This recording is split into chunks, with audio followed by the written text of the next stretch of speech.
जय राधा माधव कुंज बिहारी। जय राधा माधव कुंज बिहारी। गोपी जना वल्लभ गिरिवरधारी। गोपी जना वल्लभ गिरिवरधारी। यशोदानंदन ब्रज जन रंजन। यशोदानंदन ब्रज जन रंजन। यमुना तीरवनचारी। जय राधा माधव कुंज बिहारी। जय राधा माधव कुंज बिहारी। हरे कृष्ण कृष्ण कृष्ण हरे हरे, हरे राम राम राम हरे हरे। हरे कृष्णा कृष्ण कृष्ण हरे हरे, हरे राम राम राम राम हरे हरे।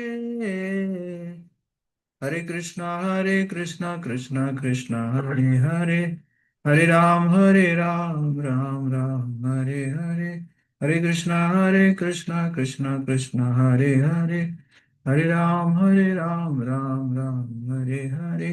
हरे कृष्णा कृष्ण कृष्ण हरे हरे, हरे राम राम राम हरे हरे। जय जगद्गुरु श्री प्रभुपाद की जय। ओम अज्ञानतिमिरान्धस्य ज्ञानाञ्जनशलाकया चक्षुरुन्मिलितं येन तस्मै श्रीगुरवे नमः। श्रीचैतन्यमनोभीष्टं स्थापितं येन भूतले स्वयं रूप कदा मह्यं ददाति स्वपदान्तिकम्। वन्देऽहं श्रीगुरो श्रीयुतपदकमलं श्रीगुरुन् वैष्णवांश श्रीरूपं साग्रजातं सगणरघुनाथान्वितं तं सजीवम् साद्वैतं सावधूतं परिजनसहितं कृष्णचैतन्यदेवं श्रीराधा कृष्णपादान् सहगणललिता श्रीविशाखान्वितांश्च। हे कृष्ण करुणा सिन्धु दीनबन्धु जगत्पते गोपेश गोपिकान्त राधाकान्त नमोऽस्तुते। तप्त कांचन गौरांगी राधे वृंदावनेश्वरी वृषभानुसुते देवी प्रणमामि हरिप्रिये। वाञ्छाकल्पतरुभ्यश्च कृपा सिन्धुभ्येव च पतितानां पावनेभ्यो वैष्णवेभ्यो नमो नमः। जय श्री कृष्ण चैतन्य प्रभु नित्यानंद श्री अद्वैत गदाधर श्रीवासादि गौरभक्तवृंद। हरे कृष्ण कृष्ण कृष्ण हरे हरे, हरे राम राम राम हरे हरे। नमो विष्णुपदाय कृष्णपृष्ठाय भूतले श्रीमते भक्तिवेदांत स्वामिनिति नामिने नमस्ते सरस्वती देवी गौरवाणी प्रचारिणे निर्विशेष शून्यवादी पाश्चात्य मूकं करोति वाचालं पङ्गुं लङ्घयति गिरिं यत्कृपातमहं वन्दे श्रीगुरुदेवतारिणे श्रीचैतन्येश्वरं परमं। ॐ नमो भगवते वासुदेवाय। ओम नमो भगवते वासुदेवाय। ओम नमो भगवते वासुदेवाय।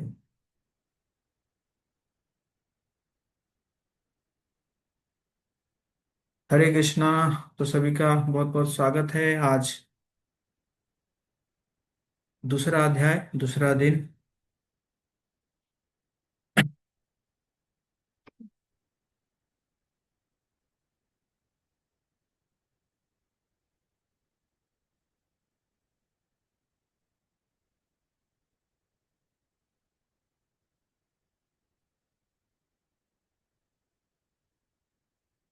ये जो 1.5 घंटे का समय है ये बहुत कम पड़ता है एक अध्याय को चर्चा करने के लिए। मेरे पास स्टफ तो बहुत है लेकिन इतना समय लगता है उसको डिस्कशन करने में। तो जितना हो सके हम कर रहे हैं। तो बाकी बाद में जो हमारा जो डेली गीता क्लास चलता है उसमें अगर आप लोग ज्वाइन करेंगे तो उसमें हम डिटेल्स चर्चा करते हैं। एक दिन में सिर्फ 3-4 श्लोक हम चर्चा करते हैं, और यहाँ पे अ, एक दिन में एक एक अध्याय।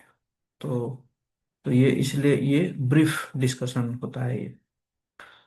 तो जैसे कि हम चर्चा किए थे, प्रथम अध्याय का आखिर श्लोक था, संजय उवाच एवं उक्त्वा वाच अर्जुनः वार्जुनः संख्ये रथोपस्थ उपाविशत् विसृज्य ससरं चापं शोकसंविघ्न मानसः। तो जो आखिर श्लोक था उसमें संजय जो है ये निष्कर्ष निकाले कि अर्जुन जो है वो युद्ध करने के लिए अभी इच्छुक नहीं है। अर्जुन, हाँ, कितने कारण दिए थे अर्जुन ने युद्ध नहीं करने का? कोई बताना चाहेंगे आप लोग? कल हम डिस्कस किए थे। तो तो अर्जुन अभी इच्छुक नहीं है। तो जब ये बात पता चलता है तो यस,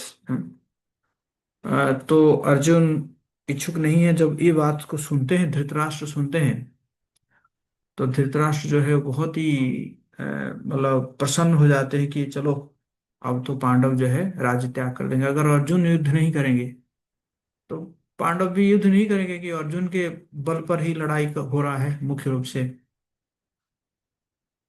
लेकिन अर्जुन अब संजय अब बताना चाहेंगे कि कैसे जो है धृतराष्ट्र को ये सूचना दे रहे हैं कि आप इतना खुश मत हो जाइए। अभी कैसे भगवान जो है अर्जुन को युद्ध करने के लिए प्रेरित करेंगे। तो ये जो अध्याय है, इस अध्याय का नाम हम्म, जो है गीता सार रखा गया है। इस अध्याय का नाम जो है गीता सार क्यों रखा रखा गया है? क्योंकि इस अध्याय में आपको जो है कर्म योग के बारे में चर्चा है, ज्ञान योग के बारे में भी चर्चा है, और भक्ति योग का भी कुछ झलक इसमें वर्णन है। और संपूर्ण गीता में तो चर्चा है ही है, लेकिन यहाँ पे क्या है, थोड़ा ब्रीफ दिया गया है। कर्म योग, ज्ञान योग, कुछ हद तक भक्ति योग के बारे में इस अध्याय में चर्चा है। और इस अध्याय में भगवान जो है आत्मा और भौतिक शरीर के एक एनालिटिकल डिस्कशन कर रहे हैं, विश्लेषणात्मक अध्ययन, या इसको सांख्य योग भी कहा जाता है। फल से आसक्त रह के कैसे कार्य करते हैं, फल से अनासक्त रह के कैसे कार्य कार्य करते हैं, है ना? फल से आसक्त होकर कर्म करते हैं तो उसको सकाम कर्म कहा जाता है। फल से अनासक्त होकर अगर कोई कर्म करता है उसको जो है निष्काम कर्म कहा जाता है। हम्म। और साथ में जो आत्मज्ञान में स्थित व्यक्ति जो है उसका क्या क्या लक्षण है, स्थित प्रज्ञा, इसके बारे में इस जो है अध्याय में चर्चा है। तो सबसे पहले हम देखेंगे, आ, इस अध्याय में टोटल जो है 72 श्लोक है इसमें। जो 1 से 10 तक इसमें अर्जुन का अनिर्णय, मतलब इनडिसीजन, वो डिसीजन डिसाइड नहीं कर पा रहा है, और कृष्ण को वो गुरु रूप में स्वीकार करते हैं। 1 से 10 तक में ये जो है चर्चा है।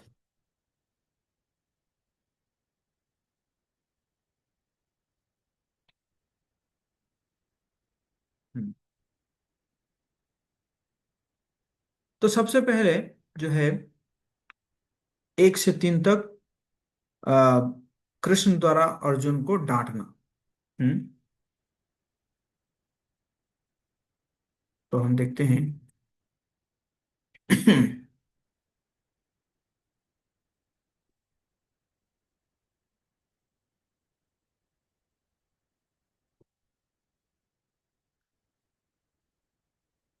सबसे पहले है मतलब गुरु, absolute need for a spiritual guide, कैसे आध्यात्मिक मार्गदर्शक की परम आवश्यकता है ना। तो सबसे पहले भगवान जो है अर्जुन को डांटते हैं। करुणा से व्याप्त, शोक युक्त अर्थात विषीदन्तम, अश्रुपूरित नेत्रों वाले अर्जुन को देखकर भगवान अ, जो है मधुसूदन, भगवान ने ये शब्द कहे। तो यहाँ पे कृष्ण को जो है मधुसूदन कहा गया है। मधुसूदन क्यों कहा गया है? भगवान जी का जो मधुसूदन नाम है, ये इसलिए पड़ा कि भगवान जो है मधु नामक असुर को उन्होंने वध किया था। तो इसीलिए अर्जुन भी चाहते हैं कि मेरे जो भ्रांति रूपों के जो असुर है, इस असुर को आप जो है अ, इसको वध कीजिए। इसलिए अर्जुन यहाँ पे क्या कर रहे हैं, भगवान जी को क्या कर रहे हैं, मधुसूदन के रूप में जो है चर्चा कर रहे हैं। तो कृष्ण अर्जुन के तथाकथित करुणा को अस्वीकार करते हैं। पूर्ण पुरुषोत्तम भगवान कृष्ण ने कहा, संकट के इस महत्वपूर्ण समय में आपके मन में ये कलमश कैसे आया? हम्म? उस सभ्य व्यक्ति के अनुकूल नहीं है जो जीवन जीवन मूल्य को जानता है। इस प्रकार जो आपके मन में जो ये जो कलमश आया है कि मैं युद्ध नहीं करूंगा, पाप होगा, हम्म, करें, ये एक सभ्य व्यक्ति के लिए अनुकूल नहीं है, भगवान ऐसे कह रहे हैं। और ये जो जो आपके जो भावना है, ये जो कलमश है, ये उच्च लोकों की ओर नहीं ले जाएगा, अपितु हे अर्जुन ये अपयश और अपयश की ओर धकेलेगा। हे पृथापुत्र, पृथापुत्र मतलब तुम मेरे मित्र हो। इसको पृथा, क्योंकि पृथा जो है भगवान जी के बुआ थे और उनके पुत्र है, तो फिर इसी कारण भगवान के जो है संबंधी है, मित्र है। इस हीन नपुंसकता को प्राप्त मत हो, ये तुम्हें शोभा नहीं देता। ये तथाकथित उदारता एवं अहिंसा हृदय की क्षुद्र दुर्बलता है। हे शत्रुओं के दमन करता, इसे त्यागो और युद्ध के लिए खड़े हो जाओ। हम्म, तो इस प्रकार भगवान जो है कह रहे हैं। तो यहाँ पे देखेंगे, सबसे पहले जो है भगवान, है ना, श्री भगवान उवाच, यहाँ पे व्यासदेव जी लिख रहे हैं, है ना। अर्जुनोवाच तो अर्जुनोवाच लिखा रहा जा रहा है, धृतराष्ट्र के धृतराष्ट्र लिखा जा रहा है, संजय उवाच में संजय उवाच लिखा जा रहा है, लेकिन जब कृष्ण कहते हैं तो उसको व्यासदेव जी क्या लिख रहे हैं, श्री भगवान उवाच। यहाँ पे ये नहीं कह रहे हैं कि कृष्ण उवाच। क्यों? क्योंकि कृष्ण ही परम भगवान है ना। जैसे हम कहेंगे कि अ, नरेंद्र मोदी ने कहा और प्रधानमंत्री ने कहा, दोनों में अंतर आएगा, है कि नहीं, है ना। नरेंद्र मोदी ऐसा लगेगा कि कोई एक पर्सन कह रहा है, लेकिन जब हम प्रधानमंत्री करेंगे तो फिर एक, है ना, एक पोजिशनल पावर आता है ना कि हाँ। तो उसी प्रकार की जो कृष्ण का जो पोजीशन है, वो है श्री भगवान है। तो इसी कारण महर्षि व्यासदेव हालांकि बाकी जो कह रहे हैं उनका नाम उच्चारण, नाम लिख रहे हैं, लेकिन जब कृष्ण कहते हैं तो क्या कह रहे हैं, श्री भगवान उवाच। और कल हम चर्चा किए थे कि भगवान किनको कहा जाता है, भगवान अर्थात जिनके पास 6 ऐश्वर्य संपूर्ण मात्रा में है, धन है, शक्ति है, हाँ? और जो है यश है, सौंदर्य है, ज्ञान और त्याग, ये 6 ऐश्वर्य जिनके पास संपूर्ण मात्रा है, उनको भगवान कहा जाता है ना। नहीं तो और कोई नहीं है जो कि इतना ऐश्वर्यवान, इवन ब्रह्मा जी, शिव जी, हाँ? और कोई भी जीव जो है इतना ऐश्वर्यवान नहीं है जितना कृष्ण है।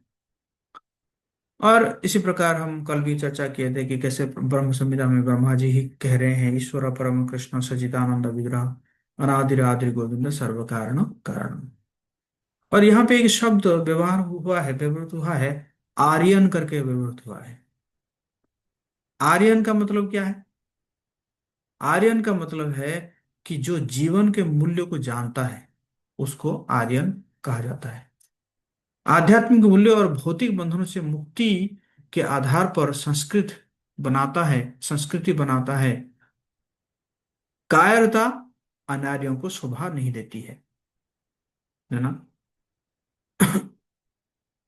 अ, कायरता जो है अनार्यों को शोभा देती है ना। जो आर्यन मतलब क्या है? साहसी, है कि नहीं? बट अनार्य के लिए क्या है? कायरता है, कावर्डिस है ना।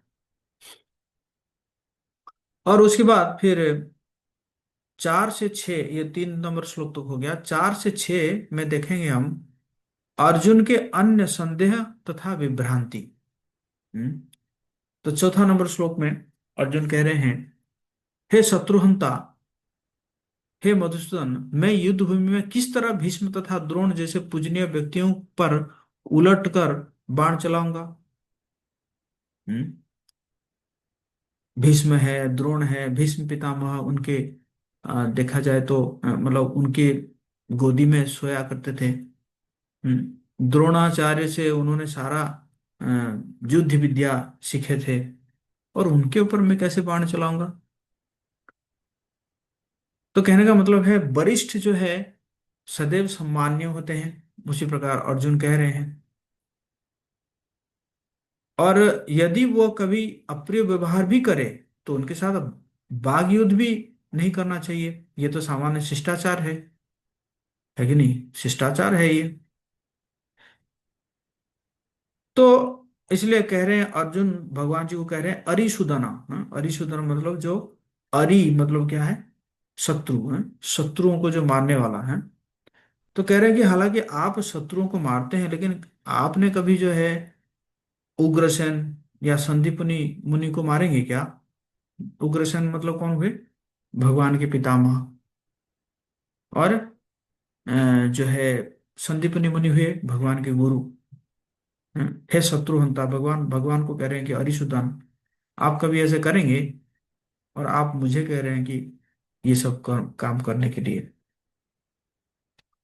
ऐसे महापुरुषों को जो मेरे गुरु है, उन्हें मारने की अपेक्षा भीख मांगकर जीना श्रेष्ठ है। भले ही वे सांसारिक लाभ के इच्छुक हो, यदि उनका वध होता है तो हमारे द्वारा भोग्य प्रत्येक वस्तु उनके रक्त से या गुरु हत्या के पाप से रंजित होगी। इससे बढ़िया तो हम क्या कर लेंगे? भीख मांग के खा लेंगे, है ना। और वैसे देखा जाए, जो अगर गुरु, अगर कोई निंद कर्म में रत रहते हैं तो उनको त्याग किया जा सकता है। हम्म द्रोणाचार्य और भीष्म दुर्योधन से आर्थिक सहायता लेने के कारण उसका पक्ष ले रहे थे। हालांकि दुर्योधन क्या कर रहा था? बहुत अन्याय काम कर रहा था, है कि नहीं? तो इसलिए वैसे देखा जाए, द्रोण और भीष्म पितामह जो वो अपना सम्मान खो बैठे थे, तो उनको वध किया जा सकता है। फिर भी अर्जुन जो है वो वध करने के लिए मना कर रहे थे, क्योंकि उनको वो गुरु ही मानते थे, है ना। फिर छठा नंबर श्लोक में अर्जुन कह रहे हैं, मैं यह भी नहीं जानता कि क्या श्रेष्ठ है, उनको जीतना या उनके द्वारा जीते जाना। यदि हम धृतराष्ट्र के पुत्रों का वध कर भी देते हैं तो हमें जीने की परवाह नहीं करनी चाहिए। हाँ? फिर भी वे हमारे समक्ष खड़े हैं, है ना। तो अर्जुन का भ्रम क्या है कि मतलब कर्तव्य निभाकर युद्ध करे, या और अनावश्यक हिंसा का कारण बने या नहीं। क्या वो युद्ध से विमुख होकर भीख मांगकर जीवनायापन करे, जो कि उसके विरक्ति को दर्शाता है। वैसे भी विजयी होना कोई निश्चित भी नहीं है। विजय भी पराजय ही है, क्योंकि संबंधियों का वध करके हम सुखी नहीं रह सकते। तो धर्म पालन को समझने के प्रयास में अर्जुन की मति भ्रमित हो गई। फलस्वरूप अर्जुन कृष्ण का मार्गदर्शन लेने के लिए स्वयं को कृष्ण के शिष्य के रूप में प्रस्तुत करेंगे अभी, है ना। तो कई प्रकार के कंफ्यूजन आ गया उसके है ना, डाउट्स आ गए बहुत सारे, क्या करना चाहिए क्या नहीं करना चाहिए। तो अब जो है वो क्या करेंगे, अब जो है भगवान को वो गुरु से स्वीकार करेंगे। बहुत सुंदर श्लोक है ये। कार्पण्य दोषो उपहत स्वभाव, कार्पण्य दोषो उपहत स्वभाव। मैं अपनी जो कृपण दुर्बलता है के कारण शोकग्रस्त हूं। हम्म, एक होता है ब्राह्मण, एक होता है कृपण। ब्राह्मण मतलब कौन क्या है, कि जो उनके पास है वो उसका हायर पर्पस के लिए यूज करता है। और कृपण कौन है, उसके पास है लेकिन उसको यूज नहीं करेगा, उसको बोलते हैं कृपण, है ना। पृच्छामि त्वां धर्म सम्मूढ़ चेता, अपने कर्तव्य से भ्रमित होने के कारण मैं आपसे पूछ रहा हूं, पृच्छामि। यच्छ्रेयस्यान्वि पृच्छितम वृश्चितम ही वृश्चितम ब्रूहि तन्मे, जो मेरे लिए श्रेयस्कर है वो उसे निश्चय रूप से बताए। यह श्रेय, जो श्रेयस्कर है मेरे लिए आप बताइए। शिष्यस्ते हम साधिमम तम प्रपन्नम, अब मैं आपका शिष्य हूं और आपका शरणागत जीव हूं, कृपया मुझे निर्देश दे। तो इस प्रकार अर्जुन जो है क्या कर रहे हैं, हाँ? वो भगवान के शरणागत हो रहे हैं, है ना। भगवान जी को कि नहीं, गुरु रूप में स्वीकार कर रहे हैं, है ना। तो ये हम चर्चा कर रहे हैं।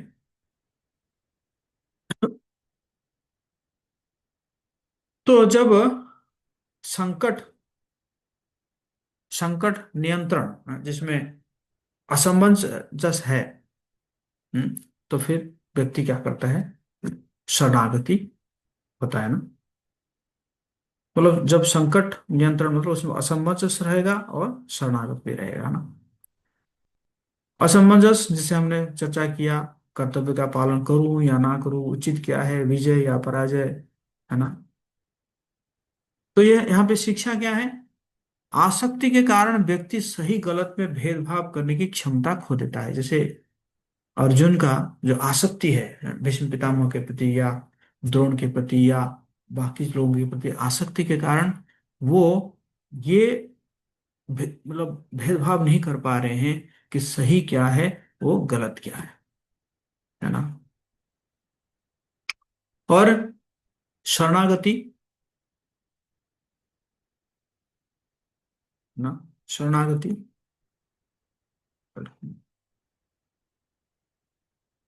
निर्बलता का आभास, भगवान की शरणागति और रिश्ते में परिवर्तन। अभी मित्र थे, अब मित्र से क्या बन गए, गुरु बना लिए, है ना। गुरु और शिष्य बन गए और उसके माध्यम से क्या होता है, ज्ञान की प्राप्ति होती है कि नहीं। और किनसे शरण ले रहे हैं, जो कि सर्व कारणों के परम कारण है, परम स्वामी है, परम नियंता है और परम भोक्ता है ना। तो इसमें हम देखते हैं कि शिक्षा क्या मिलता है, कि कठिन निर्णय लेने की परिस्थिति में उत्तम प्राधिकारी से ही परामर्श लेना चाहिए, है कि नहीं। ये नहीं कि जो है हम कोई ना कोई अ, मित्र हो या कोई जो है अ, उसमें जो है हम जाके परामर्श नहीं ले रहे, नहीं, उत्तम अधिकारी से परामर्श लेना चाहिए, है ना। सबके साथ चीजों को शेयर नहीं करना चाहिए। मुझ में जो गुण है वे भगवान के ऐश्वर्य का अंश है ना।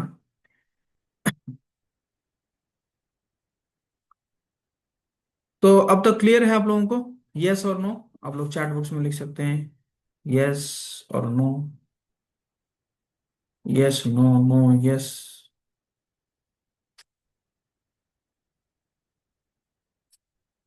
ओके। तो अब जो है, अब क्या कह रहे हैं, अर्जुन क्या कह रहे हैं, मेरी इंद्रियों को सुखाने वाले, इस शोक को दूर करने वाला कोई साधन मुझे नहीं दिखता। चाहे मैं देवताओं के आधिपत्य के समान समृद्ध संकटक निष्कंटक राज्य भी क्यों ना जीत लूं, मुझे तो कुछ दिखाई नहीं देता, है ना, कोई साधन मुझे दिखाई नहीं देता, है ना।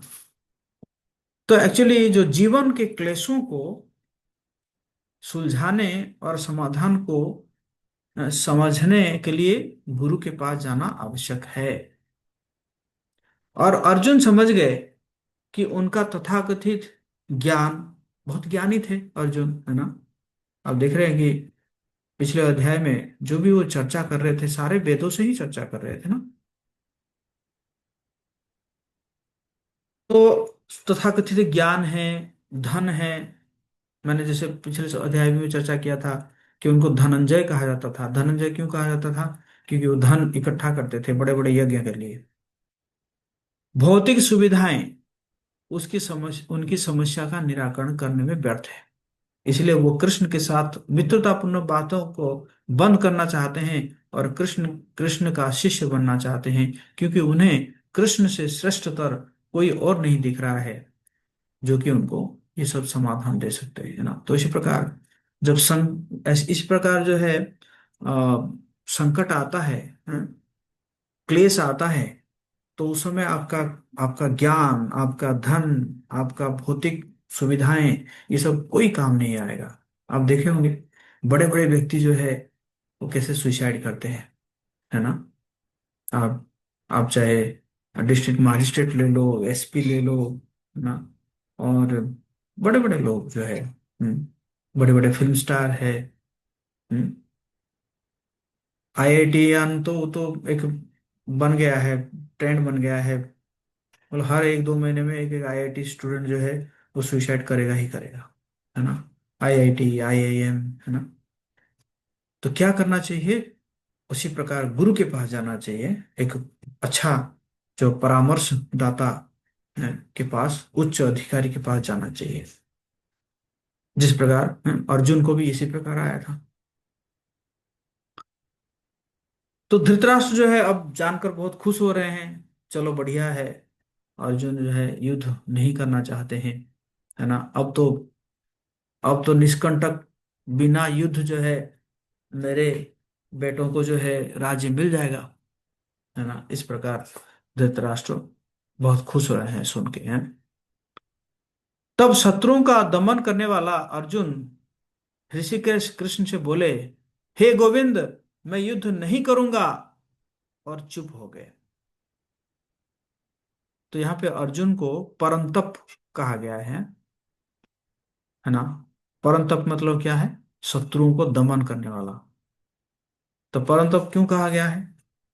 कहा गया कि अभी तो थोड़ा सा शोक में है ना, पारिवारिक स्नेह के कारण, लेकिन अब उन्होंने भगवान कृष्ण की शरणागति ले चुके हैं, और अति जल्दी वो फिर क्या करेंगे, ज्ञान से प्रकाशित होकर फिर युद्ध करेंगे, और क्या करेंगे, शत्रुओं को, है ना, दमन करेंगे ही। हम्म। और भगवान कृष्ण को यहाँ पे ऋषिकेश कहा गया है। अर्जुन जो है क्या कह रहे हैं?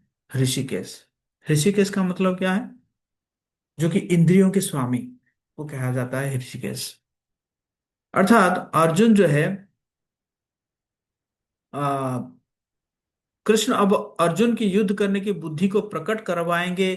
कृष्ण गोविंद, मतलब इंद्रियों के स्वामी तो है कृष्ण। तो अब जो है इंद्रियों के स्वामी मतलब वो सिर्फ अपने इंद्रियों के स्वामी नहीं, भगवान कृष्ण जो है सभी के इंद्रियों के स्वामी हैं। तो अब भगवान क्या करेंगे? अर्जुन के इंद्रियों के स्वामी होकर उनके इंद्रियों को भी भगवान क्या करेंगे? गाइड करेंगे। इसलिए ऋषिकेश कहा गया है। गोविंद भी कह रहे हैं। हम्म। गोविंद क्यों कह रहे हैं? क्योंकि कृष्ण अर्जुन को उसका युद्ध धर्म स्वीकार करवाएंगे, है ना। इसलिए गोविंद का मतलब क्या है? जो सर्वज्ञ है ना। तो सर्वज्ञ है मतलब जो सब जानते हैं, है ना। तो वो कैसे भगवान जो है कैसे अर्जुन को, है ना, धर्म, युद्ध करने का जो धर्म है वो धर्म को क्या करेंगे? स्वीकार करवाएंगे। तो अब जो है देखा जाए, क्या अर्जुन क्वालिफाइड है क्या? ये जो है दिव्य ज्ञान लेने के लिए, क्या अर्जुन क्वालिफाइड है क्या? क्या अर्जुन योग्य है? हाँ बिल्कुल है योग्य। कैसे योग्य है? अर्जुन सम और दम, उनके मन और इंद्रियों के ऊपर क्या था? पूर्ण नियंत्रण था। ऊपर अति ही भोग के प्रति उदासीनता था। भोग नहीं करना चाहते थे, मतलब इतना, मतलब वो इच्छा नहीं था कि भोग करना है मुझे करके। तितिक्षा, द्वंद के प्रति सहिष्णुता, टॉलरेंस है ना। जो डुअलिटीज है संसार में, उस डुअलिटीज के प्रति क्या थे? वो टॉलरेंट थे, है ना। है कि नहीं? और क्या है? श्रद्धा, भगवान कृष्ण के ऊपर विश्वास था। तभी कहे कि अब आप देखिए जो करना है, आप बोलिए मुझे, आप मुझे उपदेश दीजिए, मेरे लिए जो श्रेय है आप करिए ना। तो इसी प्रकार ये जो योग्यताएं अर्जुन के पास है, उनको ज्ञान प्राप्ति करने के लिए, तो उस समय दोनों सेनाओं के बीच में शोकमग्न अर्जुन से कृष्ण ने हंसते हुए ये शब्द बोले। अब जो है इस परिस्थिति में भगवान क्या कर रहे हैं? थोड़ा सा स्माइल दे रहे हैं ना, थोड़ा सा स्माइल दे रहे हैं। हम्म। क्यों स्माइल दे रहे हैं? क्योंकि आज उनके परम मित्र उनके शिष्य बनने के लिए तैयार हो गया है ना। तो फिर इसलिए भगवान अब जो है थोड़ा सा स्माइल देकर गुरु के गुरु की जो भूमिका है, उस गुरु की भूमिका को ग्रहण किए और शिष्य को डांटते हुए गंभीरतापूर्वक बातें की।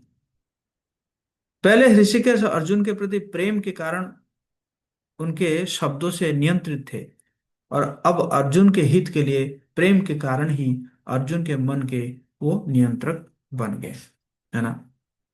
अब जो है ये 10 नंबर श्लोक जा चुका है। तो 11 से 30 तक हम देखेंगे क्या है?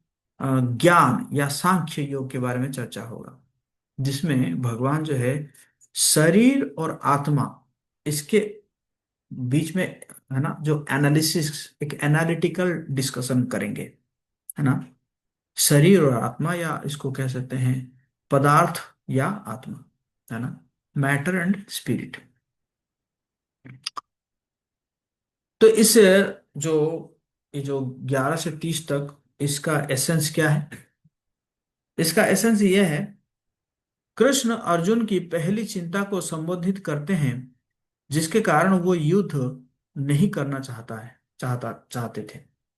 अर्जुन को पहले दोनों पक्षों के योद्धाओं के प्रति दया आई, है, कंपैशन, जैसे कल हम चर्चा किए थे कि फर्स्ट रीजन था। तो आत्मा शाश्वत है और भौतिक शरीर नश्वर है, यह समझकर अनावश्यक विलाप को छोड़ देने के लिए कृष्ण अर्जुन को आदेश देते हैं और उन्हें युद्ध करने के लिए प्रेरित करते हैं। क्या है? कि ये भौतिक शरीर क्या है? नश्वर है, और आत्मा तो शाश्वत है ना। तो इसलिए भगवान शुरू करते हैं, अशोच्यान अन्वशोचम स्वम प्रज्ञा बाधाम भाषसे। क्या करें? तुम पांडित्यपूर्ण वचन कहते हुए उनके लिए शोक कर रहे हो जो शोक करने की योग्य नहीं है। हम्म? किसके लिए दुखी हो रहे हो तुम? जिसके लिए दुखी हो रहे हो, क्या वो दुखी होने के लिए, मतलब ऐसे शोक करने के लिए योग्य है क्या? गतासुन अगतांसुच नानु शोचंती पंडिता। जो विद्वान होते हैं ना, वे न तो जीवित के लिए, न ही मृत के लिए शोक करते हैं। हम्म। अर्जुन जो है बुद्धिमान नहीं थे, क्योंकि उनका जो तर्क था, क्या तर्क था? धर्मशास्त्र, धार्मिक सिद्धांत या अर्थशास्त्र, है ना।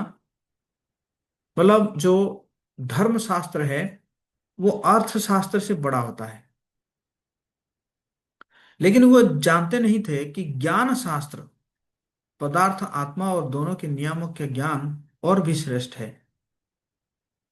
हाँ, आप समझ रहे हैं ना। एक होता है कि जो है अर्थशास्त्र, अर्थशास्त्र से ऊपर है धर्मशास्त्र, और धर्मशास्त्र से ऊपर है ज्ञान शास्त्र। तो अर्जुन जो दे रहे थे वो धर्मशास्त्र जो है ना, के बारे में बता रहे थे। लेकिन जो ज्ञान शास्त्र है वो सबसे हाँ, मतलब ये धर्म शास्त्र से भी ऊंचा है। निम्नलिखित के विनाश के लिए कोई विलाप नहीं करना चाहिए। क्या? स्थूल शरीर, स्थूल शरीर, है ना, क्योंकि यह अपरिहार्य है। सूक्ष्म शरीर, क्योंकि यह स्थूल शरीर के बदलने पर अविनाशी है। आत्मा, क्योंकि यह शाश्वत है। तो तीनों के लिए शोक करने की आवश्यकता है नहीं, है ना। स्थूल शरीर तो एक दिन जाएगा, है ना। और जो सूक्ष्म शरीर है वो तो नष्ट होता ही नहीं है। हम्म। क्योंकि वो जैसे ही शरीर देहांतर होता है उसके साथ सूक्ष्म शरीर भी चला जाता है। और आत्मा,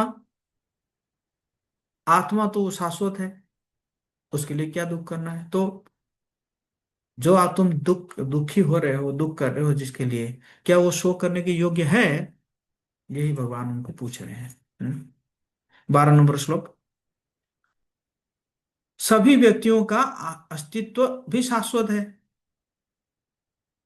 क्या करें? न त्वेवाहम जातु नासम, ऐसा कभी नहीं हुआ है कि मैं नहा रहा हूं। हम्म? न त्वम नेमे जनाधिपा, या तुम अथवा ये समस्त राजा नहीं रहे हो। हमेशा वो भी रहे हैं, आप भी रहे हो, मैं भी रहा हूं। न चैव न भविष्याम, ना ऐसा होगा कि भविष्य में हम लोग नहीं रहेंगे। सर्वे भयामतः परम, ऐसा नहीं होगा कि हम लोग नहीं रहेंगे। मतलब ये जो राजाएं हैं ये पहले भी थे, अभी भी है, और मरने के बाद भी फिर भी आएंगे, क्योंकि दूसरा शरीर मिलेगा। और उसी प्रकार आप भी हो, आप भी मर जाओगे तो दूसरा शरीर मिलेगा। और मैं तो रहता ही रहता हूँ, है ना। और शरीर परिवर्तन ये तो प्राकृतिक है ही है। हम्म। देहिनोस्मिन यथा देहे, देहिनोस्मिन यथा देहे, जिस प्रकार शरीरधारी आत्मा वर्तमान शरीर में निरंतर अग्रसर होती रहती है कि नहीं। साइंटिस्ट कहते हैं कि 7 साल में, 7 इयर्स में हमारा पूरा बॉडी जो है वो चेंज हो जाता है। सारे टिश्यूज, सेल्स, ये जो है नया आ जाता है ना। पुराना जो है टोटल चला जाता है 7 इयर्स में, है ना। तो हर 7 साल में तो आपको एक एक नया नया शरीर मिल ही रहा है कि नहीं। जिस प्रकार शरीरधारी आत्मा वर्तमान शरीर में निरंतर अग्रसर होती रहती है। क्या क्या है? कौमारम यौवनम जरा, बाल्यावस्था से तरुणावस्था, तरुणावस्था से फिर वृद्धावस्था, तथा देहांतर प्राप्ति। उसी प्रकार मृत्यु होने पर आत्मा दूसरे शरीर में चली जाती है। धीरस तत्र न मोह्यति, धीर पुरुष ऐसे परिवर्तन से मोहित नहीं होते हैं। यहाँ क्या कहा गया है? धीर पुरुष। हाँ? धीर पुरुष का मतलब क्या है?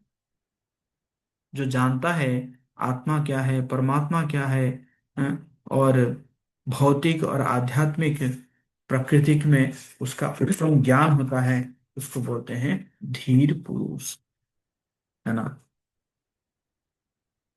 है कि नहीं।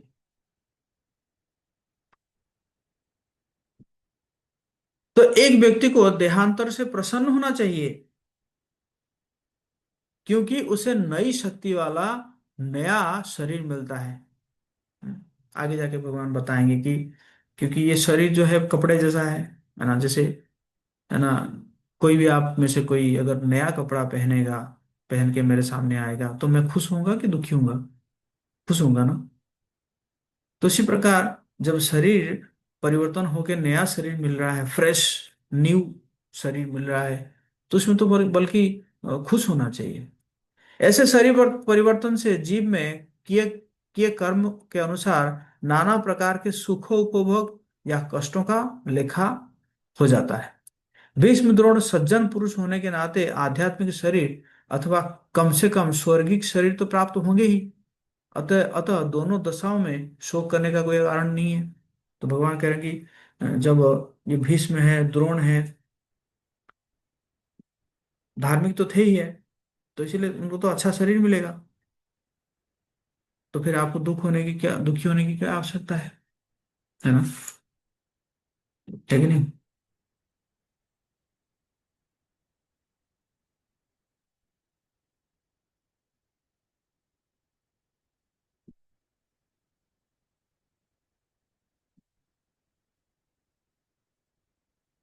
तो हम तो शरीर नहीं है, हम एक आत्मा है ना? तो इसी प्रकार ये स्थूल शरीर है। स्थूल शरीर क्या है? पृथ्वी, जल, अग्नि, वायु और आकाश। सूक्ष्म शरीर हो गया मन, बुद्धि और अहंकार, है ना? और आत्मा जो है वो सच्चित और आनंद है।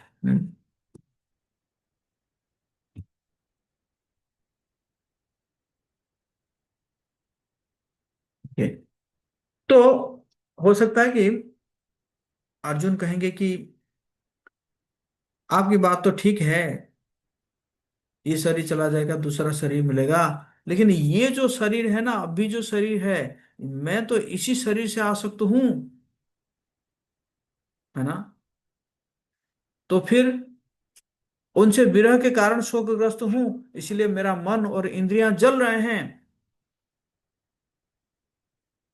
तो फिर भगवान कहते हैं कि थोड़ा सहन करो, है ना? सहन करो, सहन भी करना पड़ेगा थोड़ा, है। मात्रा स्पर्शास्तु कौन्तेय, हे कुंती पुत्र, इंद्रिय विषयों का अनुभव करती हुई शीतोष्ण सुख दुखदा, सर्दी और गर्मी अथवा सुख दुख का बोध बोध कर कराती है। अगाम पाइनो नित्यास, उनका उदय और अंतर्ध्यान भी क्षणिक है। ताम तितिक्षस्व भारत, हे भरतवंशी, मनुष्य को इन्हें सहन करना सीखना चाहिए। हम्म? कि भाई सर्दी आती है, तो सर्दी आती है कि थोड़ी हम सब भाग जाते हैं कहीं पे गर्मी जगह में भाग जाते हैं, या गर्मी आती है तो थोड़ी हम चले जाते हैं हिल स्टेशन में हमेशा रहने के लिए। सहन करते हैं, है ना? क्यों? क्योंकि ये टेम्पररी है, हमेशा सर्दी नहीं रहेगी ना हमेशा गर्मी रहेगी, है ना? तो उसी प्रकार ये जो सुख और दुख, ये सुख और दुख को भी क्या करना चाहिए? सहन करना चाहिए। इसी प्रकार भगवान कह रहे हैं। वातावरण से असुविधा होने के बावजूद भी व्यक्ति को अपना कर्तव्य को तो निभाना पड़ता है, और उसी प्रकार एक क्षत्रिय को अपने मित्र तथा संबंधियों के साथ भी धर्म युद्ध करना पड़ता है। अर्जुन के मातृकुल और पितृकुल के विरासत की महानता को प्रदर्शित करने के लिए उनसे क्रमशः कौंतेय और भारत कहा गया है। भगवान जो है क्या कह रहे हैं? कभी कौंतेय कह रहे हैं, कौन कहीं भारत कह रहे हैं। मतलब इस प्रकार भगवान जो है उनको समझा रहे हैं कि तुम देखो कौन से कुल के हो तुम, और इस कुल में होने के बावजूद भी तुम जो है कह रहे हो कि युद्ध नहीं करोगे, है ना? ये तो अच्छी बात नहीं है ना, है कि नहीं? आपको युद्ध करना ही चाहिए। ओके, 15 नंबर श्लोक। समता मुक्ति के लिए पात्रता है। हम्म? यम ही ने व्यथयन्ते ते पुरुषम पुरुषर्षभ, हे पुरुष श्रेष्ठ, जो पुरुष विचलित नहीं होता, सम दुख सम दुख सुखम धीरम, सुख तथा दुख दोनों में संभाव रखता है, और धीर पुरुष समृतत्वाय कल्पते, वो निश्चित रूप से मुक्ति के योग्य है। सुख और दुख में संभाव रहता है। हम्म। अपने धर्म का पालन करने से ज्ञान प्राप्त होता है, जिससे मुक्ति उत्पन्न होती है। अपना अपना जो स्वधर्म है उसको पालन करने से क्या होगा? आपको ज्ञान प्राप्ति होती है, जिससे मुक्ति उत्पन्न होती है। जिसके बाद उन नियमों का पालन करने के लिए कोई बाध्यता नहीं होती है ना। तो फिर 16 नंबर श्लोक में भगवान कह रहे हैं, तत्वदर्शियों ने यह निष्कर्ष निकाला है कि भौतिक शरीर का तो कोई चिरस्थायित्व तो है ही नहीं, और आत्मा जो है अपरिवर्तित रहता है। ना सतो विद्युतो भावो, ना भावो विद्यते सतः, उभयोरपि दृष्टान्तस्त अन्वयो तत्वदर्शी भी। पदार्थ और आत्मा की तुलना, विभिन्न कोशिकाओं की क्रिया प्रतिक्रिया द्वारा शरीर प्रतिक्षण बदलता रहता है, किंतु शरीर तथा मन में निरंतर परिवर्तन होने पर भी आत्मा तो स्थायी रहता है। स्थूल तथा सूक्ष्म भौतिक शरीर और विलाप और संभ्रम जैसे उनके उत्पाद का आत्मा के साथ कोई संबंध है ही नहीं। यह संबंध केवल अज्ञान एवं शरीर के साथ आत्मा की गलत पहचान के कारण है ना। तो ये जो विलाप है या संभ्रम है, इसका कोई आत्मा के साथ कोई संबंध है नहीं।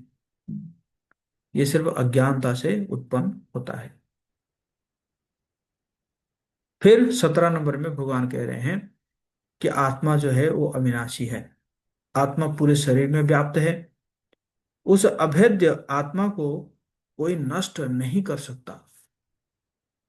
पूरे शरीर में व्याप्त है आत्मा। किस प्रकार? हैं? लक्ष्य चेतना है। Consciousness is the symptom of souls, है ना। आत्मा है तब भी क्या है? चेतना है। पूरे शरीर में क्या है? चेतना है कि नहीं। जिस प्रकार हम अगर मेडिसिन लेते हैं, तो वो जो मेडिसिन का प्रभाव क्या होता है? पूरे शरीर में पड़ता है। छोटा सा गोली लेते हैं हम ना, उसी प्रकार छोटे से आत्मा है। हम्म, उस आत्मा का प्रभाव क्या है? पूरे शरीर में पड़ता है ना। 18 नंबर श्लोक, भौतिक शरीर और आत्मा की तुलना करते हैं भगवान। अंतवंत इमे देहा, भौतिक शरीर विनाशी है, नित्य शोक्तः शरीरिणः। लेकिन देहधारी आत्मा क्या है? शाश्वत है। अनाशिनो प्रमेयस्य, वह आत्मा अविनाशी और अपरिमेय है। तस्माद्युध्य स्व भारत, इसलिए युद्ध करो हे भरतवंशी। युद्ध करो, युद्ध करो, युद्ध करो। हम्म, है ना। मतलब आज, कहने का मतलब है, अगर आज नहीं मारोगे तो कल तो मरेंगे ही, क्योंकि भौतिक शरीर तो विनाशी है ही है, और आत्मा तो शाश्वत है ना। आप मार भी दोगे तो आत्मा को तो भी मार नहीं पाओगे, है कि नहीं। तो इसलिए आप युद्ध करो। आत्मा, 19 नंबर श्लोक, आत्मा मरता नहीं है तथा मारा नहीं जाता है। हम्म? न तो जो सोचता है कि आत्मा हत्यारा है, और न ही वो जो सोचता है कि आत्मा मारा गया है ना, ज्ञान में है। आत्मा केशाग्र के 10,000वें हिस्से के आकार का है। जो हमारे जो बाल है, वो बाल का जो टॉप का 10,000 पार्ट्स अगर कर दिया जाए, उसी जो एक पार्ट होगा, आत्मा का साइज उतना है, जो कि श्वेता श्वेतर उपनिषद में वर्णन किया गया है। यह भौतिक परमाणुओं से छोटा आध्यात्मिक परमाणु है। यह हृदय के भीतर स्थित है, जो हमारा हार्ट है, वो हार्ट के रीजन में रहता है ना। यह माप से परे है और शत्रु देख भी नहीं सकता। मारना तो दूर रहा, जो मारा गया वो केवल भौतिक शरीर है। इसलिए अर्जुन, आत्मा न तो हत्यारा है और न ही वो मरने का विषय है। तो उसके बाद फिर भगवान कह रहे हैं, न जायते म्रियते वा कदाचिन। हम्म? आत्मा के लिए किसी भी काल में न तो जन्म है न मृत्यु। नायम भूत्वा भविता वा न भूयः। वो न तो कभी जन्म हुआ है, जन्मा है, और न जन्म लेता है और जन्म लेगा। अजो नित्य शाश्वतयम पुराणो। वो अजन्मा है, नित्य शाश्वत और पुरातन है। न हन्यते हन्यमाने शरीर। शरीर के मारे जाने पर भी वो मारा नहीं जाता। हम्म? शरीर में जो है क्या होता है, 6 प्रकार के परिवर्तन होते हैं, है ना। शरीर में 6 प्रकार के परिवर्तन होते हैं। 6 प्रकार परिवर्तन क्या है? एक तो जन्म होता है ना।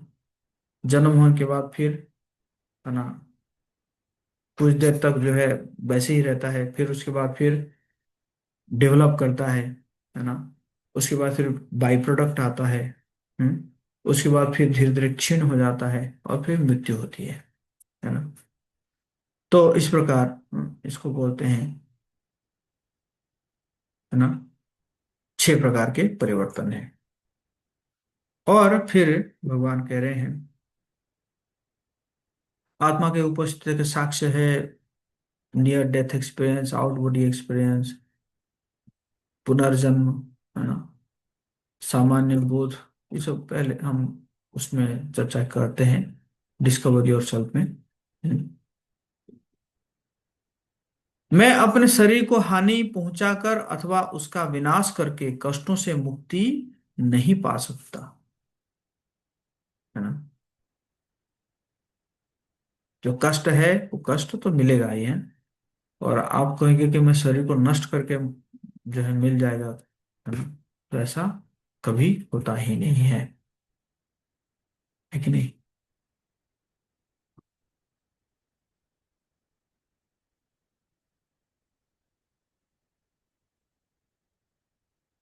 ओके। आत्मा को कोई नष्ट नहीं कर सकता है पार्थ। जो व्यक्ति यह जानता है कि आत्मा अविनाशी है, अजन्मा, शाश्वत तथा अव्यय है, वो भला किसी को कैसे मार सकता है या मरवा सकता है। शरीर बदलना कपड़े बदलने के समरूप है। 22 नंबर श्लोक। भाषाम सृजेन्नानि यथा विहाय। जिस प्रकार मनुष्य पुराने वस्त्रों को त्याग कर नवानि गृह्णाति नरोपराणि, नए वस्त्र धारण करता है, तथा शरीराणि विहाय जीर्णानि। उसी प्रकार आत्मा पुराने तथा व्यर्थ शरीर को त्याग कर अन्यानि संयाति नवानि देहि, नवीन भौतिक शरीर धारण करता है। जिस प्रकार आप नया ड्रेस पहनते हैं, पुराने ड्रेस को फेंक देते हैं, है ना, तो उसी प्रकार ये आत्मा क्या करती है, एक शरीर को छोड़ती है और दूसरा शरीर धारण करता है। फिर 23 से 25 नंबर में भगवान बता रहे हैं कि आत्मा जो है ये कैसे शाश्वत है। नैनम छिन्दन्ति शस्त्राणि। हम्म, अर्थात इस आत्मा को ना तो शस्त्र द्वारा खंड खंड किया जा सकता है, नैनम दहति पावक, ना इसको अग्नि द्वारा जलाया जा सकता है, न चैनम क्लेदे अंतोपो, ना जल द्वारा इसको भिगोया जा सकता है। आत्मा को आप जल द्वारा भिगोए भी नहीं, भिगा भी नहीं सकते। ना शोषयति मारुतः, ना वायु द्वारा सुखाया जा सकता है। अच्छेद्योयम अद्व्ययहम, अखंडित है और ना जलाया जा सकता है।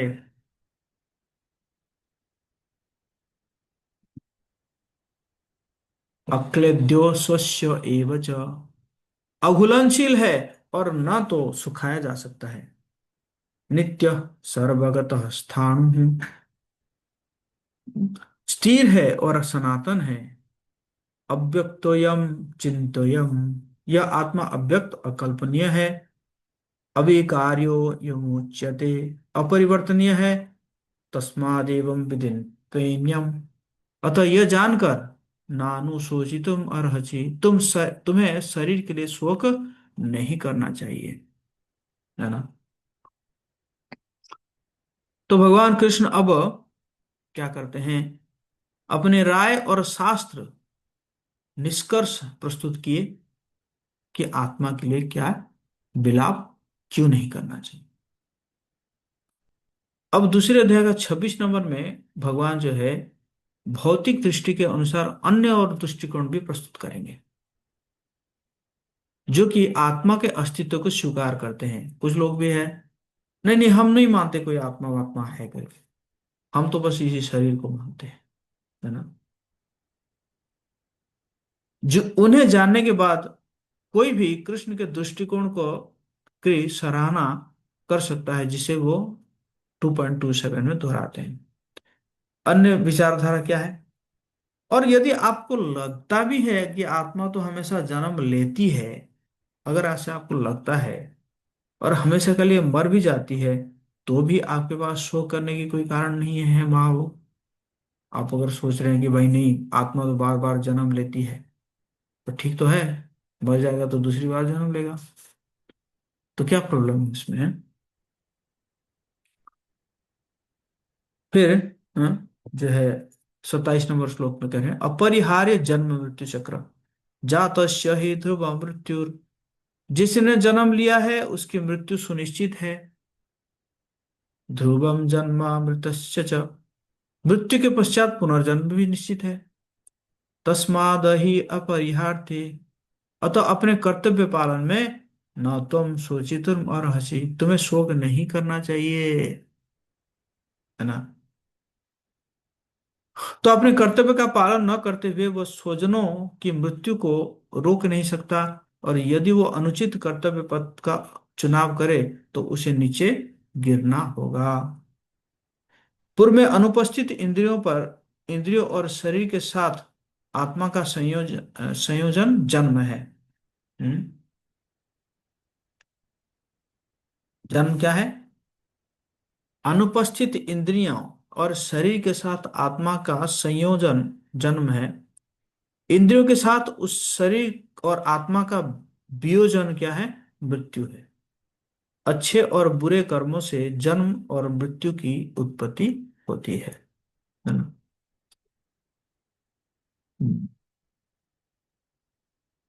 28 नंबर, सभी जीव प्रारंभ में अव्यक्त रहते हैं और मध्य अवस्था में व्यक्त होते हैं जीवन काल के दौरान, और विनष्ट होने पर फिर अव्यक्त हो जाते हैं। तो इसलिए भी शोक नहीं करना है। तो इसी प्रकार भगवान कई प्रकार के रीजन दे रहे हैं कि तुम्हें शोक क्यों नहीं करना चाहिए, है ना। इस श्लोक को दो दर्शनों के परिप्रेक्ष्य में से समझा जा सकता है। सांख्य, यद्यपि जीवात्मा दिखाई न दे, तथापि उनके सूक्ष्म और स्थूल शरीर एक संभावित रूप में अदृश्य रूप से मौजूद होते हैं, क्योंकि शरीर की रचना करने वाले तत्व मौजूद होते हैं। ऊर्जा के संरक्षण का नियम बना हुआ है, लेकिन समय के साथ साथ चीजें प्रकट और अप्रकट होती रहती है। दूसरा क्या है, दृष्टि सृष्टिवाद, यद्यपि जीवात्मा अपने मध्य अविधि अवधि में दिखाई देती है, तो यह दृश्यता भी भ्रम के रूप में होती है। इसी प्रकार कोई आत्मा के अस्तित्व में विश्वास करता है या नहीं, शरीर के नुकसान के लिए विलाप करने की आवश्यकता नहीं है। अब 29 में भगवान बताएंगे कि ये आत्मा जो है वो कितना अद्भुत है। हम्म? क्या अद्भुत है, भगवान कह रहे हैं, आश्चर्यवत पश्यति कश्चित् देनम, कोई आत्मा को अद्भुत रूप में देखते हैं। आश्चर्यवत बदति तथैव चान्यः, कोई आत्मा को अद्भुत बताता है। आश्चर्य बच्चे मन्य शृणोति, कोई आत्मा को आश्चर्यजनक होकर सुनते हैं। श्रुत्वाप्येनं वेद न चैव कश्चित्, दूसरे सुनने के बाद भी इसे नहीं जान सकते हैं, है ना। तो आत्मा जो है वो एक मिस्ट्री है। तो आश्चर्यजनक आत्मा है। हालांकि आत्मा परमाणु है, यह विशाल और सूक्ष्म जीव के अंदर मौजूद है, पूरे शरीर में व्याप्त है, फिर भी शारीरिक परिवर्तनों से अछूता है। ऐसे कोई कई विरोधाभासी बातों के साथ आत्मा वास्तव में आश्चर्यजनक है ना। तो आत्मा जो है वो बहुत ही, है ना, आश्चर्यजनक है। 30 नंबर।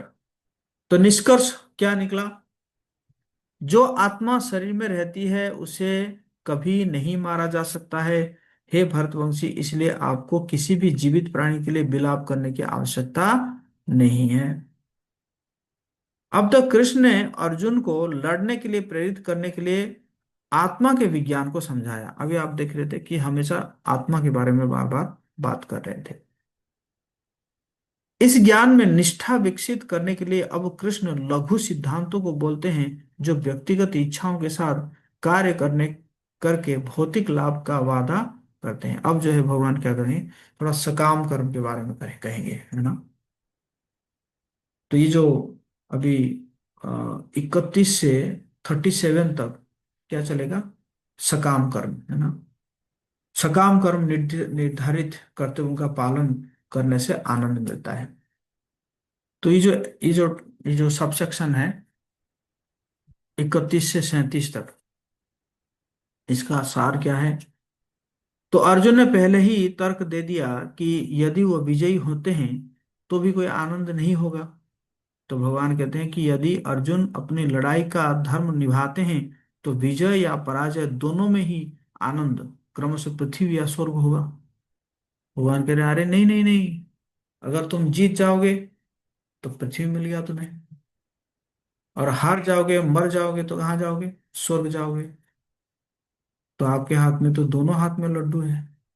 भगवान ये समझा रहे हैं ना, है कि नहीं।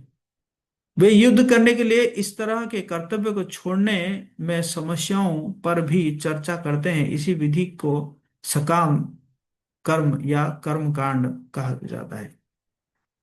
31 नंबर श्लोक, कर्तव्य, स्वधर्म। क्षत्रिय के रूप में अपने विशिष्ट कर्तव्य के अनुसार आपके लिए युद्ध करने से बेह, बेहतर कोई कार्य नहीं है, और तो संकोच या डर की कोई आवश्यकता नहीं है ना।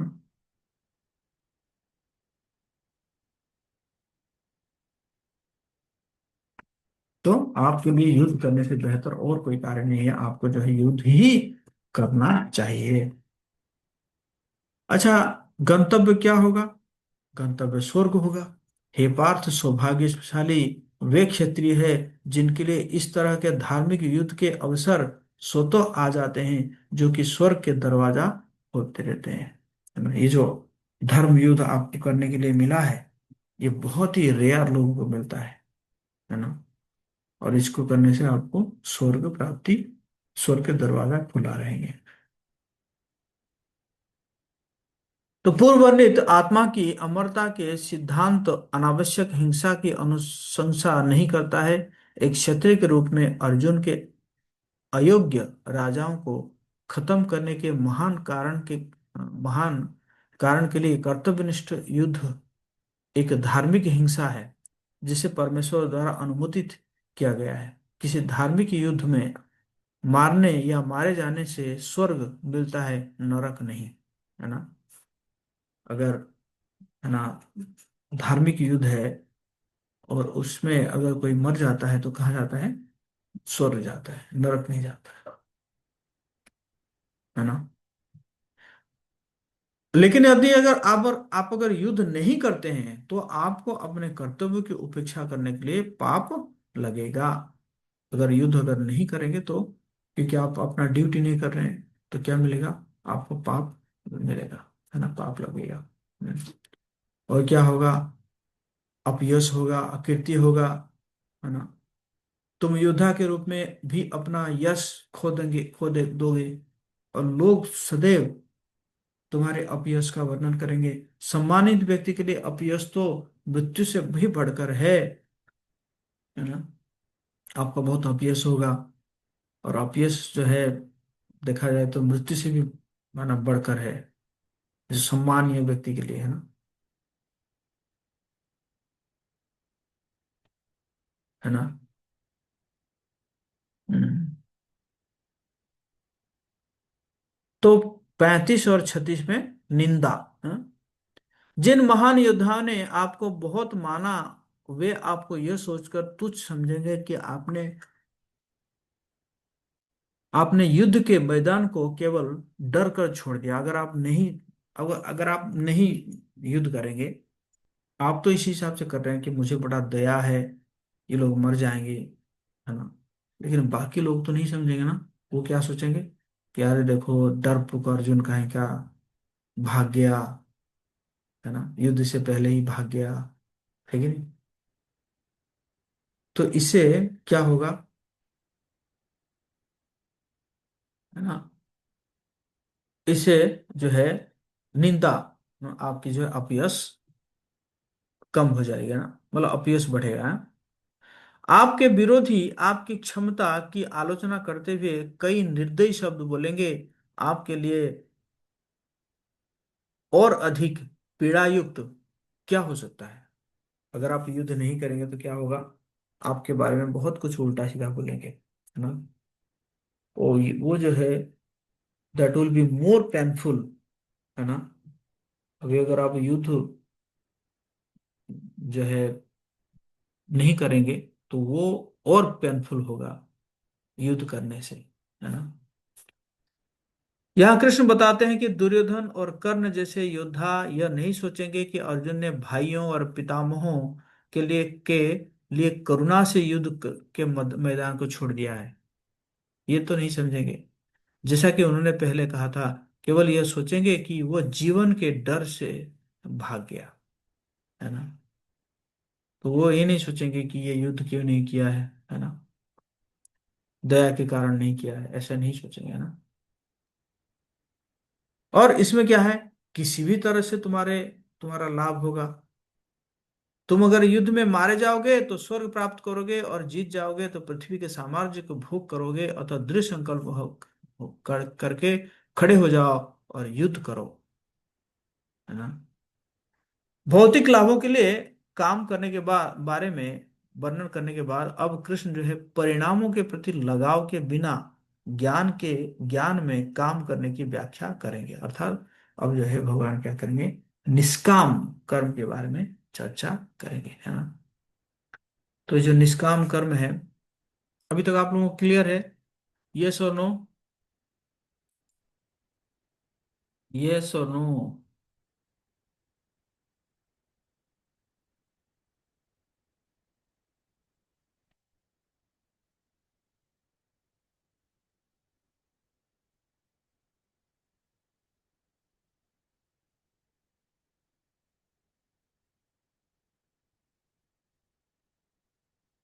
तो शिक्षा क्या है, पिंजरे की देखभाल करना और पक्षी का पोषण नहीं करना, है ना। अगर किसी के पास एक तोता है, और वो तोता को मतलब पिंजरे को बहुत पॉलिश कर रहा है, लेकिन तोता को जो है वो भोजन नहीं दे रहा है, तो क्या होगा, तोता मर जाएगा, है कि नहीं।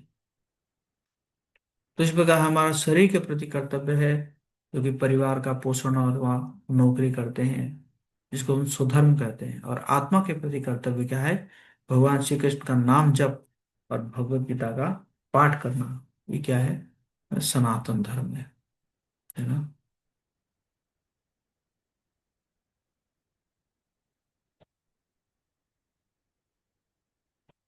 हम्म।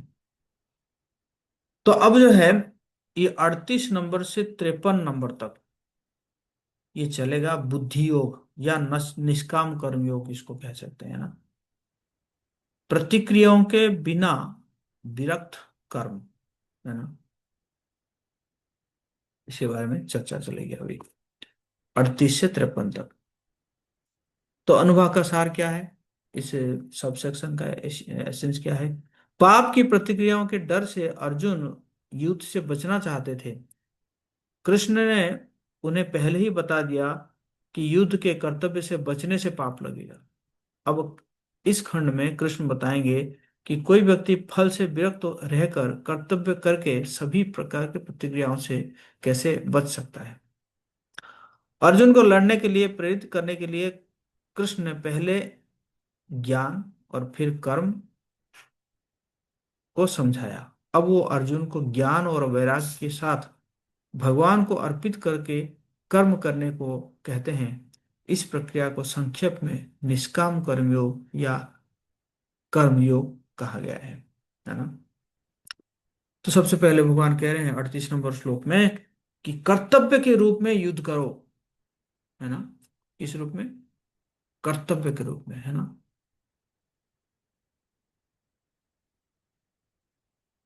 हम्म।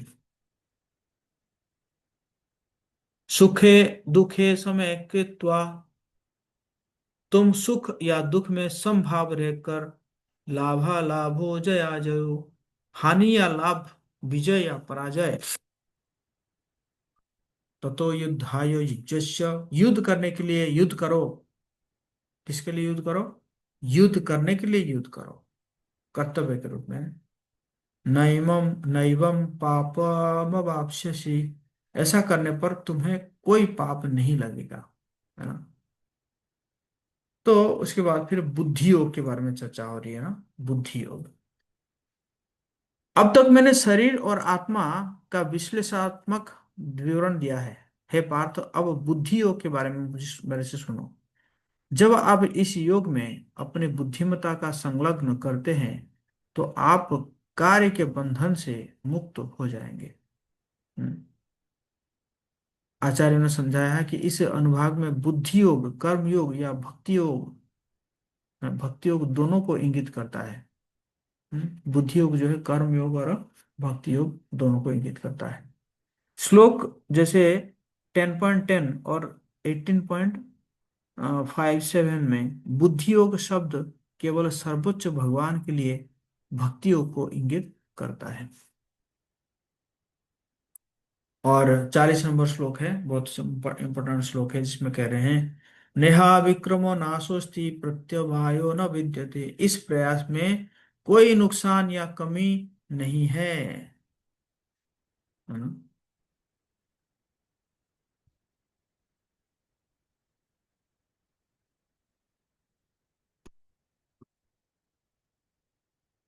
हम्म। स्वल्पम अप्यस्य धर्मस्य, इस रास्ते पर थोड़ी उन्नति भी त्राय तो महतो भया, सबसे भयानक प्रकार के भय से रक्षा करता है।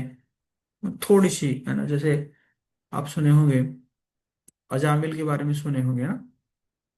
कितने लोग सुने हैं अजामिल के बारे में?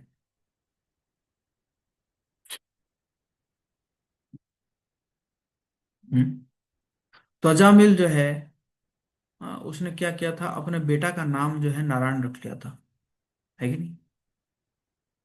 और वो बेटा का नाम सिर्फ नारायण रखने के कारण मृत्यु के समय में वो अपना बेटा को ही पुकार लिया नारायण करके, और तुरंत विष्णुदूत आए और यमदूतों को भगा दिए, है ना। तो यही कहा जा रहा है कि अगर थोड़ी सी भी इसमें प्रगति आप करते हैं तो फिर आप बड़े बड़े भय से जो है आप उनको आपको रक्षा मिल जाता है ना।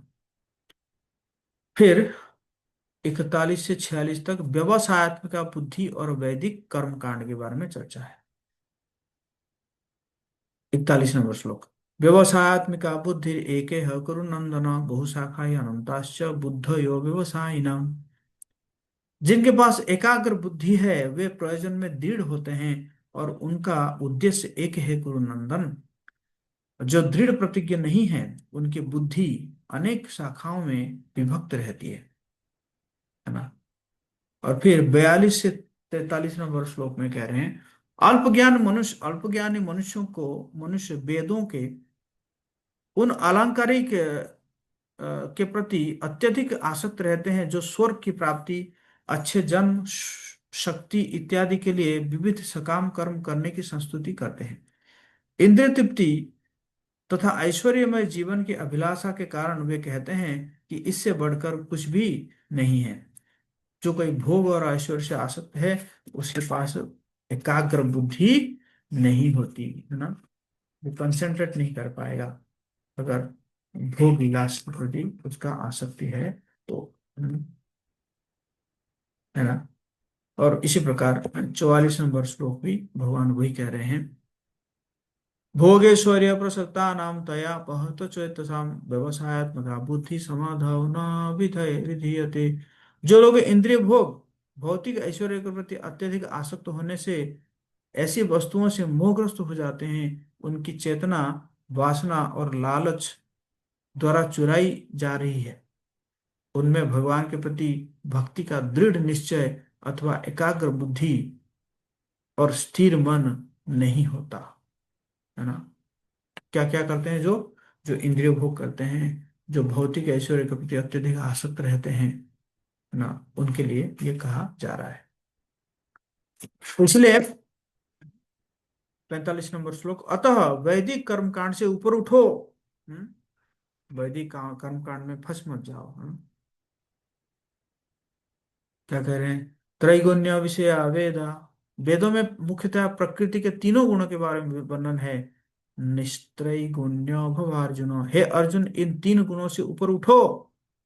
निर्द्वंद्व नित्य तस्थो, द्वंद्व भाव से मुक्त नित्य शुद्ध सत्वों में स्थित निरोग क्षेम आत्मवान, लाभ तथा सुरक्षा की सारी चिंताओं से मुक्त होकर आत्मपरायण बनो। क्या कह रहे हैं? ये तीनों गुणों से ऊपर उठो। तीनों गुण क्या है, कौन बताएंगे?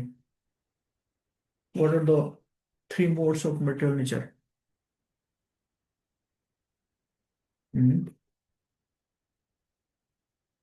जल्दी जल्दी। यस, चांदनी मिश्रा। हरे कृष्ण प्रभु जी, पांचक प्रणाम। हम्म। सतोगुण, रजोगुण और तमोगुण। धन्यवाद। सत्वगुण रजोगुण और तमोगुण, है ना। तीन देवियां हैं। और भगवान क्या कह रहे हैं कि ये तीनों गुणों से ऊपर उठो। तो तीनों गुणों से ऊपर उठने का वो कौन सा गुण हो गया, कौन बताएंगे? सतोगुण रजोगुण और तमोगुण से ऊपर अगर उठेंगे तो कौन बताएंगे, कौन कौन सा गुण हो जाएगा वो? हम्म। शुद्ध सत्वगुण उसको बोलते हैं, है ना। प्योर मोड ऑफ गुडनेस, है ना। हम्म। वेदों में मुख्यतः सकाम कर्मों की का वर्णन है, जिसे सामान्य जन क्रमशः इंद्रिय तृप्ति से उठकर आध्यात्मिक धरातल तक पहुंच सके। भक्ति तीनों तीन गुणों से परे है, और भक्ति योग के अभ्यास से व्यक्ति गुणों को पार कर जाता है। ज्ञान और कर्म को निस्त्रैगुण्य नहीं कहा जा सकता, क्योंकि ज्ञान में सत्व और कर्म में रजस उपस्थित है ना। तो 46 नंबर श्लोक में भगवान कह रहे हैं, वेदों के उद्देश्य को जो जानना, एक छोटे से कूप से का सारा कार्य एक विशाल जलाशय से तुरंत पूरा हो जाता है। इसी प्रकार वेदों के कथन आंतरिक तात्पर्य जानने वाले को वेदों के सारे प्रयोजन सिद्ध हो जाते हैं, और वो पूर्ण ज्ञानी है। फिर भगवान कह रहे हैं, निष्काम कर्म योग का अभ्यास कैसे करोगे? कि कर्मण्येवाधिकारस्ते माँ फलेषु कदाचन माँ कर्म फल हेतुर्भुर माँ ते संगोस्त्यो अकर्मणि, है ना।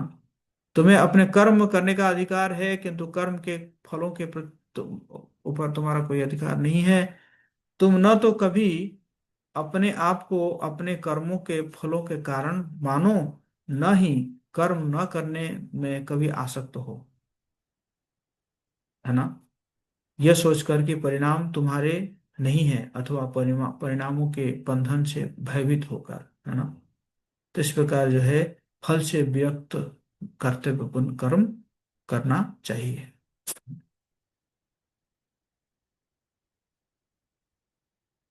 ओके। सो इसके बाद फिर योग समानता है, कह रहे हैं।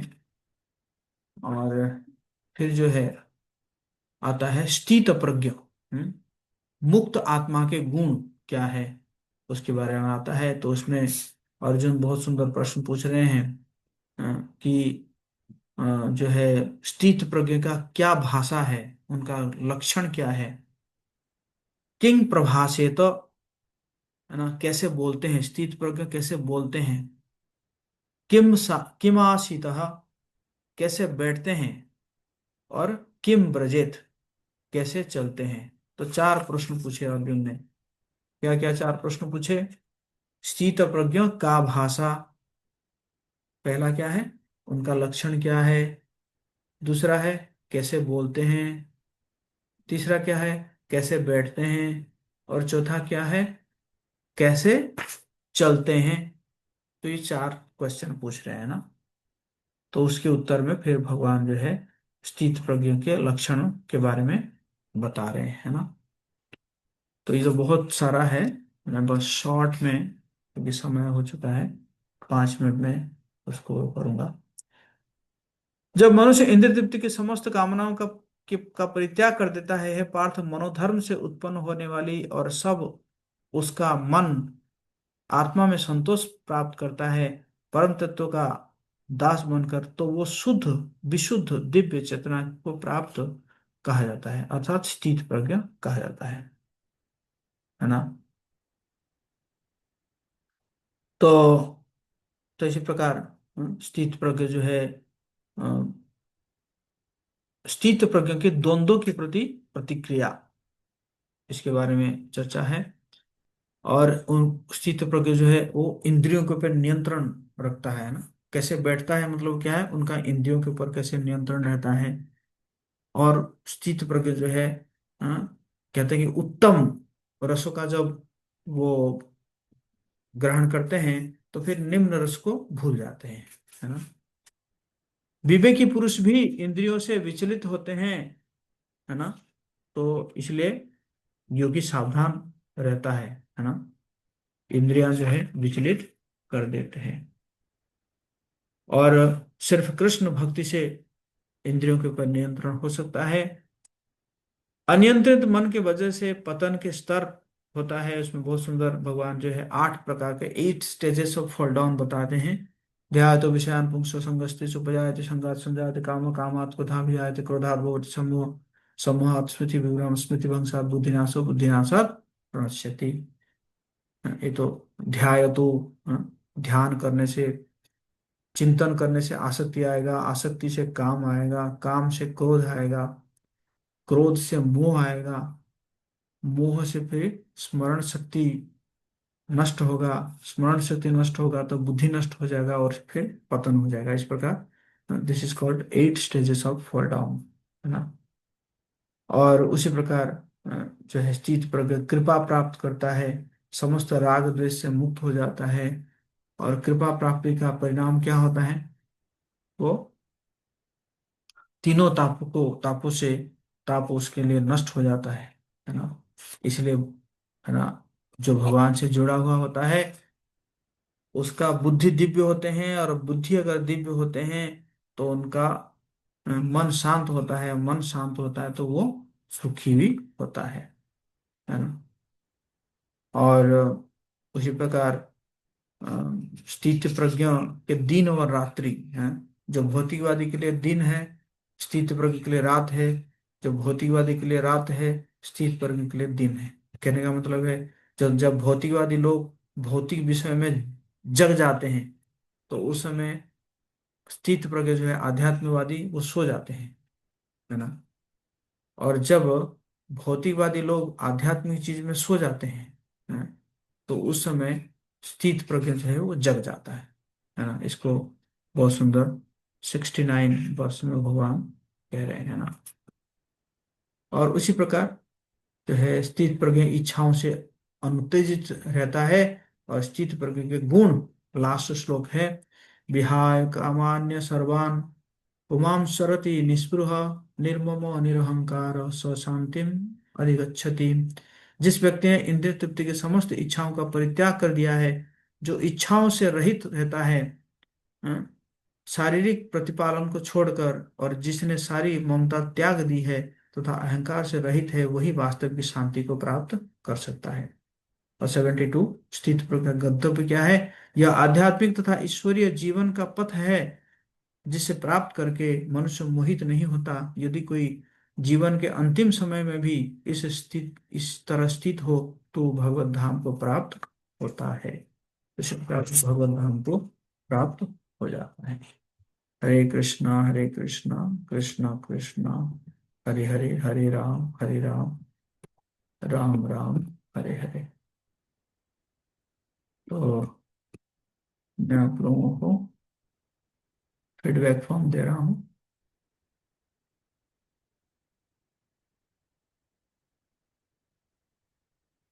किसी का कोई प्रश्न है तो आप पूछ सकते हैं।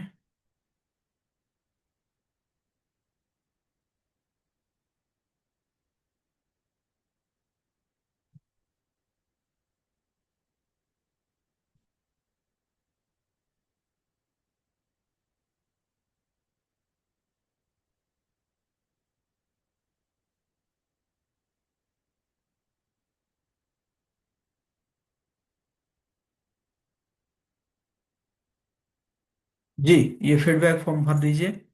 और किसी का कोई प्रश्न है तो आप हैंड रेज कर सकते हैं, नहीं तो मैं यहीं पे विराम दूंगा। ये फॉर्म हमेशा भरते रहिएगा। 2 मिनट में मैं और कुछ इसमें कर देता हूँ।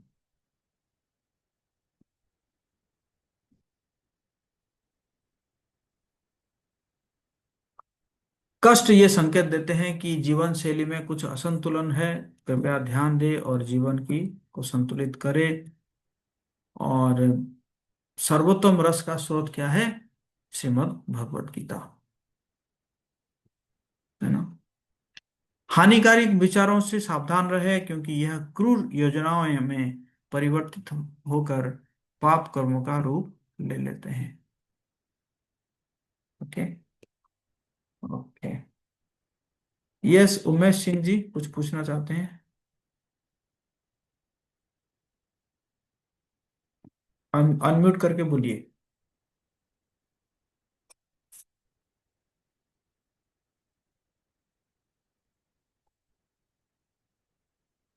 बोलिए जल्दी, आवाज नहीं आ रही आपकी।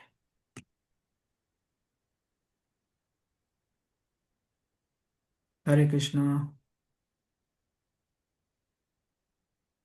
नहीं आ रही आवाज है?